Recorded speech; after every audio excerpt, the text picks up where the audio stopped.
Hello, friends. I am Chevee.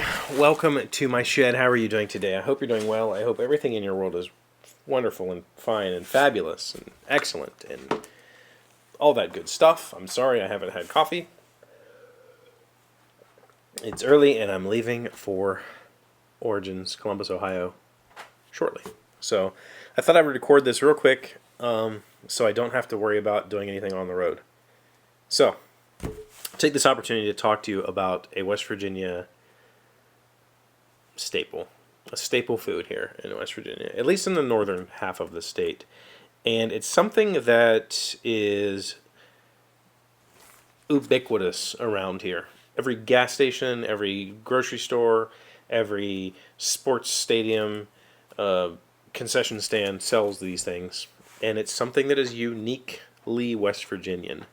It's not. It is, but it isn't. And that is pepperoni rolls. So I've traveled with these for years, essentially my entire life. My parents would buy them when we would go on road trips and stuff when I was a kid, and this was our car food. These also go really well in the freezer and become great little just random snacks. This is a pepperoni roll. This is it's essentially bread with pepperoni inside of it. As you can see, it's kind of bun-shaped, and when you bite into it, there's some grease and pepperoni in there. And it's amazing. I don't know how to describe it. It's not exactly an Italian bread, but it's similar to an Italian bread.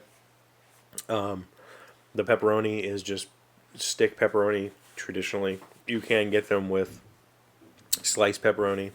But this is like everywhere in West Virginia. Everybody who comes from the northern half of the state eats pepperoni rolls that has grown up with these. The story goes that this particular bakery, this is Country Club Bakery, this is local to me, my hometown, was the first bakery that sold these. And the idea was, that was like in the 20s, and it was essentially coal miner food. Coal miners, the Italian coal miners that came over during that era, needed a staple food to take, and they would take bread and they would take pepperoni, and that would be what they would eat on the job. And at some point, somebody decided to put the pepperoni in the bread and bake it, and there you go. Kind of like a calzone or, a sausage roll. I've heard of sausage rolls being a thing where it's basically a bread with a hot dog in it. And that's it. It's stuck. And these are everywhere in West Virginia and nowhere outside of West Virginia, seemingly. And part of that is because we actually have a pepperoni roll wall on the books, because this is considered bread and meat. We have special food safety laws regarding the pepperoni roll, because this is, should it be refrigerated? I mean, it's pepperoni. Nobody refrigerate. You can freeze these, but they're not refrigerated. You go to the gas station. You buy these individually. They just sit out all day. So we actually have laws that allow that because it's a meat product. It is what it is. Country Club is the originator, and these are the one. There are others that I enjoy, but this particular pepperoni roll is like, I don't know, just a favorite, a childhood favorite. And I'm really kind of surprised that it hasn't spread beyond West Virginia. But at the same time, it's nothing special. It's just dough and pepperoni, and it's so good, though. I really wish you could have one.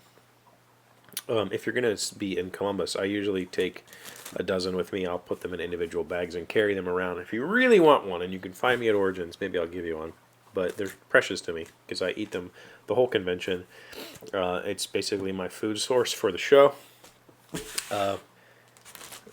because it's just a quick filling meal and move on with your day. Exactly what they were designed for. That's a little West Virginia regional thing for you. I hope you Someday we'll get to try them. If you would like to try them, I do know that Country Club Bakery, if you Google that, they have a website. They'll ship them to you. So you can try a little taste of my hometown at Country Club Bakery's website. Try them out.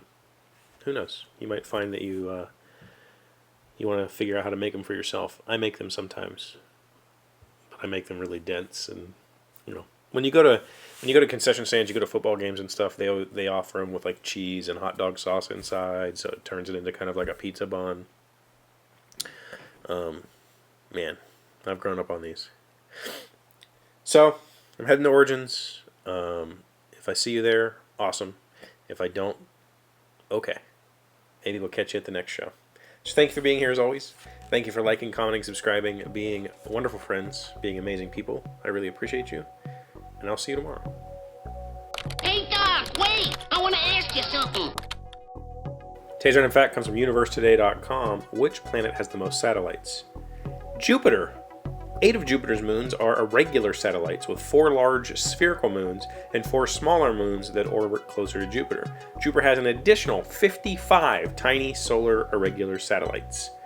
The planet with the second highest number of moons is Saturn with 61.